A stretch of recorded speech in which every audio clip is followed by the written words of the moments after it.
Plaz kritik na predloga sprememb zakonov o medijih in RTV Slovenija iz vrst opozicije. Česa tako škodljivega za javni in neodvisni medij še nismo imeli, pravi nekdanja ministrica Asta Vrečko. S predlogoma želi kulturno ministrstvo spremeniti financiranje medijev, beleženje lastništva, prestrukturirali bi tudi upravo javne RTV. Žiga Podkrižnik. Dan po objavi predlogov sprememb dveh zakonov kulturna ministrica na naša vprašanja odgovarja takole.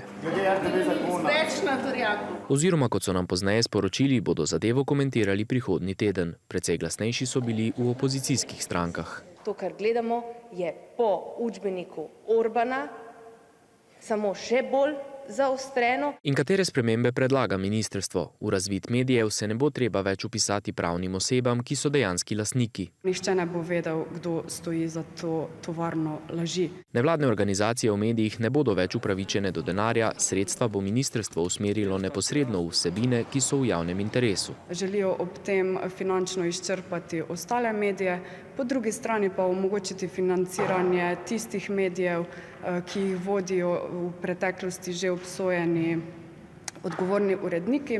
Še ostrejše so kritike predlaganih sprememb zakona o RTV Slovenija. Zavod bi po novem spet vodil generalni direktor, ki bi ga imenoval 7-članski nadzorni svet. Enega člana bi izvolili zaposleni, 6 pa bi jih imenovala vlada. Želijo narediti RTV Slovenija za strankarsko televizijo vladni medij. Ministrstvo predlaga še ukinitev RTV prispevka in uvedbo financiranja iz državnega proračuna. Višino sredstev bi določala vlada. Ta sredstva bodo zagotovo postala neomejena, ko bo RTV enkrat njihova, Nova 24.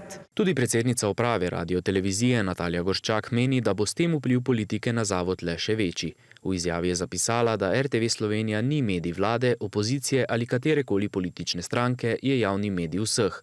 Njena neodvisnost pa da ne sme biti odvisna od tega, katera politična opcija je v nekem trenutku na oblasti.